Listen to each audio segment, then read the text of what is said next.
오늘 구원의 투구 세 번째 시간이고요. 다음 주가 마지막 시간이 되겠습니다. 구원이란 당연히 하나님의 나라와 연결이 되는 것입니다. 구원은 하나님의 나라와 연결이 되는 것입니다. 구원에 대해서 확신이 있다는 것은 당연히 하나님의 나라에 대한 열망이 가득 차 있다, 그런 의미이죠. 구원을 생각하면서 하나님의 나라를 생각하지 않거나 구원을 말하면서 하나님의 나라에 대한 열망이 강렬하지 않다 하면, 그 사모함이 크지 않다 하면 사실은 그 구원에 대한 확신이 큰 것이 아니라 구원에 대해서 굉장히 많이 연약함을 가지고 있는 거예요. 여러분, 그렇지만 우리가 천국에 간다는 사실을 지나치게 확신할 필요는 없습니다. 너무 자신만만하거나 구원에 대해서 너무 우쭐할 필요는 없다는 말씀을 드리고 싶습니다. 이단들이요, 기존 신자들을 파고드는 부분이 있는데 바로 구원에 대한 확신에 대한 부분을 사실 이단들이 집중적으로 파고들게 됩니다. 왜냐하면 기존 교회 성도들이요, 자신의 구원에 대해서 확신이 약하기 때문에 내가 구원받았는지에 대해서 굉장히 연약하게 생각하거나 그것을 정확하게 설명해서 이야기하지 못하기 때문에 이단들이 보통 이 구원에 대해서 집중적으로 파고들게 됩니다. 이단에 들어가 있는 사람들이 하나같이 구원에 대한 확신을 가지고 있죠. 그들이 자신만만해하는 두 가지의 이유가 있어요. 첫째로는 자신들은요, 구원에 이를 수 있는 확실한 교리를 알고 있고, 그리고 성경의 가르침에 대한 분명한 지식과 확신이 있다고 생각하기 때문에 그들은 자신만만하고 모든 신앙적인 일에 그렇게 활기차고 적극적이고 능동적이게 됩니다. 두 번째 이유는요, 그 확신하는 교리대로 자신들은 지금 살고 있기 때문에 그래요. 지난주 말씀을 드린 것처럼 이단들은 그 말씀에 대한 분명한 확신이 있기 때문에 지식으로만 사는 것이 아니라 현재적 신앙의 행위를 그렇게 능동적으로 적극적으로 다 갖다 바쳐가면서까지 열심히 살아가고 있죠. 아는 교리대로 살아가고 있다는 확신함이 그들에게 있는 거예요. 구원을 이루는 길, 그것을 나는 최선을 다하면서 충성을 다하면서 살아내고 있다. 그래서 이단들은 구원에 이르는 길도 분명히 알고 있고 그렇게 확실히 살아가기 때문에 이 이단들은 구원에 대해서만큼은 굉장히 확신력이 높죠. 문제는 그런 이단들이 너무나 많다는 것입니다. 그렇게 확신이 있는 이단의 종류들이 너무나 많다는 것, 다들 자신들만이 구원이라고 말하고 있다는 것. 여러분 잘 들어보십시오. 구원의 확신이 지나치게 크다고 하는 것은 큰 문제가 될 수 있습니다. 정리해보면 내가 구원을 받았다는 것, 내가 구원에 대해서 확신을 가지고 있는 것, 그 믿음을 분명히 가지고 있는 것, 이것은 중요하지만 그것이 지나치게 확신을 갖는 것은 위험하다, 그런 말씀이에요. 특히 이단처럼 다른 기존의 교회 성도들을 불쌍히 보거나 아니면 자신들만 구원의 방주에 들어왔다고 확신할 수 있는 것들은 하나님의 말씀과 구원에 대해서 지나치게 오만한 발상일 수 있다는 것입니다. 여러분, 믿음은 이루어지고 있고 이루어질 것이라는 확신이지 지금 다 완전히 이루어진 것은 아닙니다. 지금 완전히 이루어졌다고 생각하고 있는, 또한 거기에 강조점을 두고 있는 사람들의 특징은 무엇이냐면 자기들만의 세상을 만드는 거예요. 자기들만의 공동체를 만들고 자기들만의 구원받은 사람들의 무엇을 집단적으로 만들어내는 것입니다. 중요한 것은 믿음은 이루어가는 것이고 이루어질 것이지 지금 이루어지는 것은 아니라는 사실을 우리가 기억해 볼 필요가 있어요. 우리가 함께 섬기고 있는 교회 공동체가 얼마나 연약합니까? 우리 안에서 불안정한 인간들, 아직 성화가 덜 되고 거룩하지 못한 우리들 사이에서 얼마나 많은 연약함들이 있습니까? 그렇죠? 그러나 우리는 그 연약함들 가운데 믿음으로 거룩해지며 주님을 닮아가며 온전해지면서 점점 이루어가는 것이 교회의 모습이에요. 지금의 확신으로 지금 거의 다 이룬 것처럼 살아가는 것, 그 모습은 굉장히 믿음적으로 오만한 모습일 수 있다는 거예요. 여러분, 그래서 완전한 교회를 꿈꾸거나 아니면 정말 거룩에 가까운 교회의 모습을 꿈꾼다면 사실은 이 기존 교회에는 없어요. 어디 가면 있습니까? 이단에 가면은 그런 모습들을 보기가 훨씬 더 쉬울 수 있어요. 왜 내가 구원받았다는, 우리만 구원받았다고 하는 확신이 위험할 수 있느냐? 그것은 구원의 중심이 예수 그리스도가 아니라 내가 중심이 되기 때문이에요. 예수 그리스도가 중심이 아니라 우리의 교리, 우리의 확신, 내가 믿고 있는 것이 중심이 되기 때문에 그렇습니다. 예수 그리스도가 아니라 우리의 집단, 우리의 모임, 우리의 공동체가 중심이 되기 때문에 지나친 구원의 확신은, 우쭐감은 도리어 굉장히 위험할 수 있다는 거예요. 여기서 우리가 기억해야 될 것이 있습니다. 구원의 문은요, 좁고 또한 매우 넓습니다. 왜 구원의 문이 좁을까요? 오직 예수 그리스도의 이름으로만, 예수 그리스도만 통해서 구원을 얻기 때문에 구원의 문은 굉장히 좁습니다. 다른 신의 이름으로는 구원을 받지 못합니다. 아무 신을 믿지 않는 무신론자도 구원받지 못합니다. 오직 구원은 예수 그리스도를 통해서만 가능한 거예요. 예수 그리스도를 통해서만 구원이 가능한 것이지 그리스도를 통하지 않으면 구원이 없어요. 이 다른 사람을 통하거나 다른 선생님을 통하거나 다른 것을 통해서는 구원이 없어요. 우리가 어디에 있든지 어떤 집단, 어떤 모임, 어떤 단체, 우리만 통해서만 구원이 있는 것이 아니라, 그런 것이 아니라 오직 예수 그리스도, 그런 것이 없어도 예수 그리스도를만 통해서만 구원이 있다는 사실 여러분 믿으시길 바랍니다. 그래서 구원의 문은 좁은 거예요.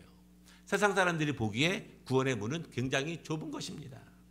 그러나 구원의 문은 매우 넓습니다. 왜냐하면 예수 그리스도를 통하기만 하면 이룰 수 있는 것이기 때문에 구원의 문은 너무 넓은 거예요. 어떤 공로가 아니라, 어떤 노력이 아니라, 내가 무엇을 해야 하는 것이 아니라 이 정도의 인격적인 기준이 있거나 이 정도의 어떤 성품적인 기준이 있거나 이 정도의 어떤 사역적인 봉사적인 기준에 다다라야 구원에 이룰 수 있는 것이 아니라 예수 그리스도를 통하면 누구나 연약해도 부족해도 구원받을 수 있기 때문에 구원의 문은 또한 넓다는 사실을 여러분 꼭 기억하시기를 바랍니다. 오늘 우리 사랑의 종소리를 불렀잖아요. 굉장히 옛날에 많이 부르던 찬양인데 우리 구원을 기억하면서 여러분들이 어렸을 때 많이 불렀을 찬양을 우리 한번 반주에 맞춰서 같이 불러보겠습니다. 자막 나올 거예요. 박수 치면서 돈으로도 못 가요 하나님 나라, 힘으로도 못 가요 하나님 나라, 거듭나면 가는 나라 하나님 나라, 믿음으로 가는 나라 하나님, 벼슬로도 못 가요 하나님 나라, 지식으로 못 가요 하나님 나라, 거듭나면 가는 나라 하나님 나라, 믿음으로 가는 나라 하나. 3절 옆사람 바라보면서 어여뻐도 못 가요 하나님 나라 맘찾게도 못 가요. 하나님 나라 거듭나면 가는 나라 하나님 나라 믿음으로 가는 나라 하나님 나라. 아멘. 예수 그리스도를 진심으로 믿으면, 예수 그리스도를 진심으로 영접하면, 그분의 제자로 신실하게 따라가면 그것으로 구원은 충분한 것입니다. 내가 무엇을 하고, 내가 얼마나 하고, 내가 어떤 기준에 도달하고, 내가 누구보다는 최소한 더 나아야지 얻어지는 것이 아니에요. 이것이 기독교 복음의 핵심입니다. 오직 예수 그리스도를 통하면 구원의 문은 넓은 것입니다. 구원은요, 믿는 자에게 주시는 값없는 은혜이고 선물이에요. 그래서 선물이에요. 대가가 아니라 give and take가 아니라 어느 정도의 기준에 충당해야가 아니라 믿는 자들에게 값없이 주시는 선물입니다. 어떤 값을 치르는 것이 아닙니다. 그래서 구원은 굉장히 많은 사람들에게 열려 있어요. 구원은요, 구체적인 삶의 소망을 믿는 자들에게 줍니다. 그러니까 열려있는 구원의 문, 그 구원에 대한 확신을 내가 받았을 때 그것은 단순히 그냥 우리의 내적인 영적인 힘뿐만 아니라 우리의 삶에 분명한 소망을 구원은 준다는 사실이에요. 구원은 분명하게 우리에게 영적인 육적인 힘을 줍니다. 한 사람이 편지 2개를 받았습니다. 하나의 편지를 열어보니 교통법규를 위반하여서 7만 원짜리 범칙금을 받았어요. 저도 최근에 받았는데요. 네.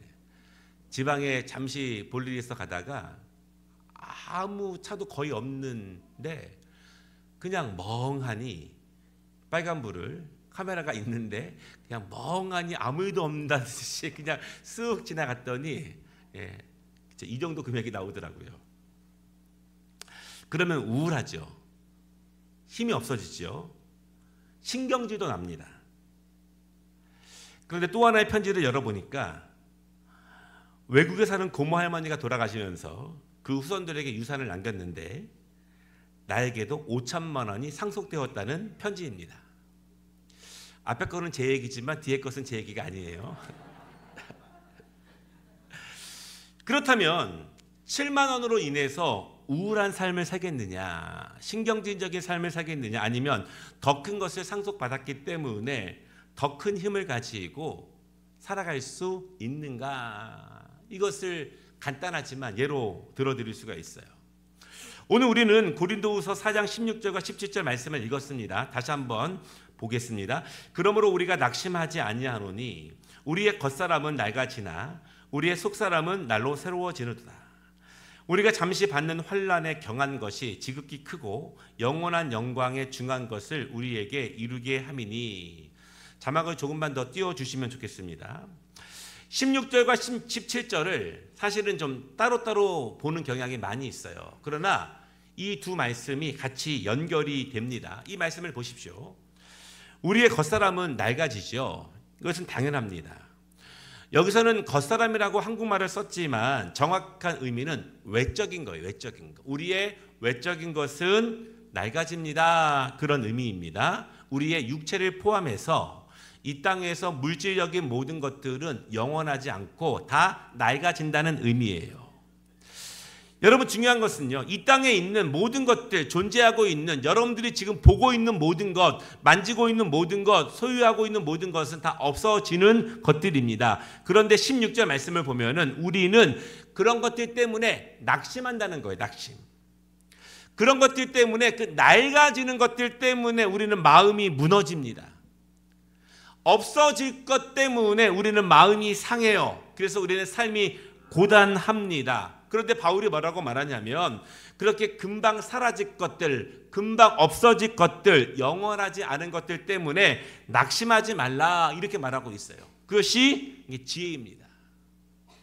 저는 그 범칙금 낸 거에 대해서 별로 아까워하지 않습니다. 그러니까 저는 명백한 저의 실수 때문에 벌어진 것은 금방 털어버리자 주의예요. 마음에 품고 있다고 해서 누구에게 화풀이 한다고 해서 해결되지도 않더라고요. 그러니까 지난 나의 실수와 과오에 대해서는 인정하고 사과하고 깨끗이 덮고 넘어가지, 그것을 너무 마음에 오래 품지 말자, 이렇게 점점 사실은 좀 변하게 되더라고요. 사랑하는 여러분, 그것이 복음이고 그것이 지혜예요. 성령께서 내 안에서 하시는 일이 무엇이냐면, 나에게 끊임없이 말씀하시는 것이 무엇이냐면, 우리가 이 땅을 살아가고 연약하기 때문에 사실은 사라진다는 것을 알면서도 거기에 집착하는 모습을 보게 됩니다. 그러나 거기에 너무 집착해서 우리가 낙심하지 않고 절망하지 않고 마음이 무너지고 상하지 않도록 성령께서 우리 안에서 그런 마음을 주신다는 거예요. 요즘 야구 시즌이잖아요. 야구 시즌. 제가 잘 표현은 안 해요. 왜냐하면 제가 특정 팀을 좋아하는 것을 많은 분들이 알면 또 다른 팀을 좋아하는 분들이 혹시나 좀 마음이 아플까 봐. 그러나 아는 분은 알아요. 근데 제가 이런 얘기를 합니다. 너무 야구에 많이 집중하지 마십시오. 야구가 정신건강에 해롭습니다. 왜냐하면 이기는 날보다 지는 날이 훨씬 더 많은 팀들도 많아요. 그럼 신경질 나고 힘들고. 그러니까 저는 가능하면은 그렇게 마음에 많이 안 두려고 노력을 많이 해요. 사라지는 것, 없어질 것들 때문에 우리가 힘이 낙심하거나 우리의 신앙에 지장을 주는 것들, 성령님께서 그렇게 하지 말라고 우리에게 말씀을 하시는 거예요. 그러면 우리가 어디에 집중해야 합니까? 오늘 말씀을 다시 한번 보면은요, 그것은 날로 새로워지는 우리의 속사람, 정확하게는 속사람이 무엇이라고 말씀하고 있냐, 우리의 안에 있는 것들이에요. 겉에 있는 것이 아니라 안에 있는 것들, 영원한 것들, 날로 새로워지고 있는 그것에 소망을 두라, 이렇게 말씀하고 있습니다. 여러분, 우리의 속사람이 새로워지기 위해서, 우리의 영적인 것이, 영원한 것이 날마다 새로워지기 위해서 어떻게 새로워질 수 있냐면, 꼭 기억하십시오. 예수님과 함께 새로워질 수 있고, 예수님으로 인하여 새로워질 수 있고, 예수 그리스도의 능력으로 새로워질 수 있다는 사실을 믿으시기 바랍니다. 신앙생활하면서 많은 사역 가운데서 많은 분들이 힘들어하는 것들이 있죠. 왜 이렇게 힘든가요? 여러분, 당연해요. 십자가의 길은 힘듭니다. 힘들지 않은 신앙생활은 없어요. 고단합니다. 어려워요. 그러나 그것이 우리의 영적인 사람을 새롭게 하는 힘이라는 사실이에요. 다시 오늘 자막을 띄워주세요. 17절 말씀을 보십시오. 이 땅에서, 그 아래 보면요, 이 땅에서 받는 어려움들, 잠시 받는 어려움들입니다. 환난들입니다. 그것을 뭐라고 말합니까? 경한 것이다, 그렇게 이야기해요. 가벼운 것이다, 이렇게 말합니다. 영어로 라이트, 이렇게 이야기를 하고 있어요. 그러니까 16절과 17절 연결해 보면은 그런 것들 때문에, 경한 것들 때문에, 잠시의 환난 때문에, 잠시의 어려움 때문에 낙심해하지 말고, 우울해하지 말고, 흔들리지 마라, 이렇게 말씀하시는 것입니다. 그러면 우리는 어디에 소망을 두어야 하느냐? 저 맨 마지막에 보면은요, 지극히 크고 영원한 영광에 중한 것, 무거운 것. 오늘 아침에 말씀에 반대, 무거운 것에 우리가 소망을 두고 그것을 이루는 것이 우리에게 진정한 기쁨이라는 것입니다. 여러분, 그렇다면 영원한 것이 무엇이겠습니까? 그것은 우리의 구원이고 우리의 영생이에요. 그래서 구원은 현재적인 어려움을 이길 수 있는 힘을 분명히 줍니다. 구원은 우리에게 이기는 현재적인 능력이요, 앞으로 이룰 또한 은혜가 되는 것이죠. 오늘 읽지 않았지만 야고보서 1장 2절과 3절 말씀을 같이 한번 보겠습니다. 내 형제들아, 너희가 여러 가지 시험을 당하거든 온전히 기쁘게 여기라. 이는 너희 믿음의 시련이 인내를 만들어내는 줄 너희가 알미라, 이렇게 말합니다. 시험은 여러 가지예요. 여러 가지. 내적인 것도 있고 외적인 것도 있습니다. 아주 다양합니다. 눈에 보이는 것으로부터 눈에 안 보이는 것도 있습니다. 물질적인 것도 있지만 비물질적인 것도 있습니다. 나로부터 시작되는 내가 자초하는 시험도 있지만 밖에서부터 나에게 불어닥치는 시험도 있습니다. 그런데 시험 당함을 온전히 기쁘게 여기라 이렇게 말씀하고 있죠. 어떻게 기쁘게 여길 수 있습니까? 여기에 뭐라고 말씀합니까? 오늘 말씀을 보면은 우리가 함께 읽은 오늘 고린도후서 4장 말씀과 연결해 보면은 그 시험은 영원하지 않기 때문이에요. 영원하지 않기 때문에 우리가 그 시험을 이길 수 있는, 시험에 지지 않는 첫 번째 근거는 그 시험들은 외적인 것이든 내적인 것이든 영원하지 않기 때문입니다. 하나님이 우리에게 큰 은혜를 주셨는데요. 망각의 은혜입니다. 망각의 은혜. 죽도록 미운 남편이나 아내, 정말 미운 자녀들도 눈 깜짝할 사이에 그 감정들이 사라지지 않습니까? 제가 학교 다닐 때, 대학 다닐 때 여러 가지 일화들이 있겠지만 평생 잊혀지지 않는 일화가 하나 있어요. 한 번도 공개하지 않은, 들려드릴게요. 한 동기 자매가 학교에 왔는데 이 한쪽 볼이 굉장히 벌겋게 달아오른 상태에 학교에 왔습니다. 화장으로 지었지만 누가 봐도 시뻘개요. 친하니까 왜 시뻘겋냐라고 물어봤더니 지난밤에 엄마와 죽일 듯이 싸웠대요. 엄마와. 막 대들고 너무 화가 나서 막 막말을 하기 시작했습니다.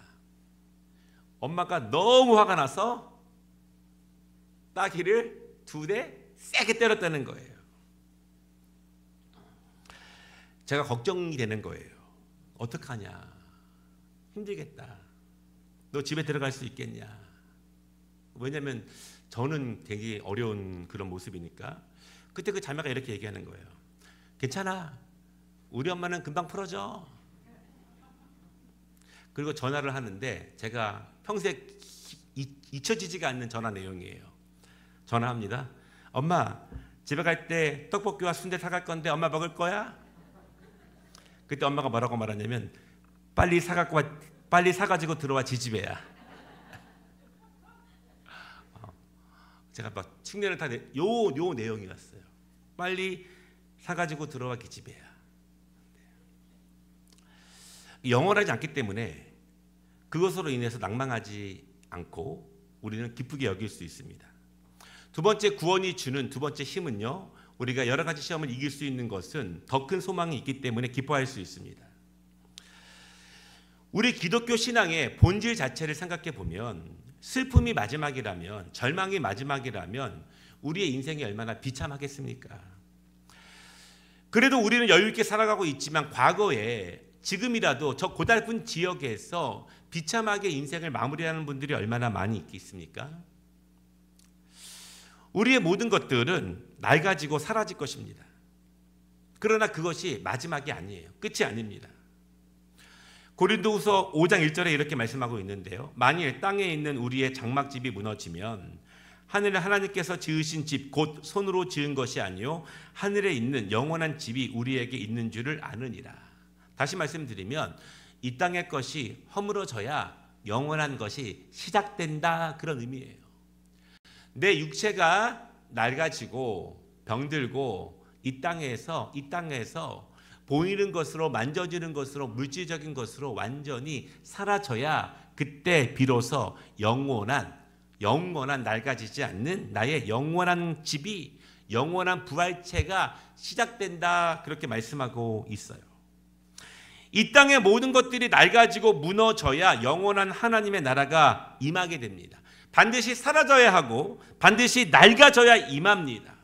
그렇다면 여러분, 우리가 힘들고 어려운 일이지만 그럼에도 불구하고 이 땅에서 얻어지는 여러 가지 시험으로 말미암아서 낭망하지 말고 그것이 끝인 것처럼, 이것이 마지막인 것처럼, 이것이 최종적인 것처럼 그렇게 여기지 말아야 할 것이에요. 모든 것들은 하나님의 은혜 가운데에서 낡아질 때 새로워지기 때문에 그렇습니다. 그것이 우리가 가지고 있는 구원의 현재적인 힘이에요. 다시 정리하면 구원은 지금의 여러 가지 시험과 낡아지고 사라지는 경한 것들을 이길 수 있는 힘을 준다. 왜냐하면 구원은 영원한 것이기 때문에, 구원은 영원한 능력이기 때문에. 한 주간도 구원의 은혜로 살아갈 수 있는 우리 모두 되시기를 주님의 이름으로 축복합니다.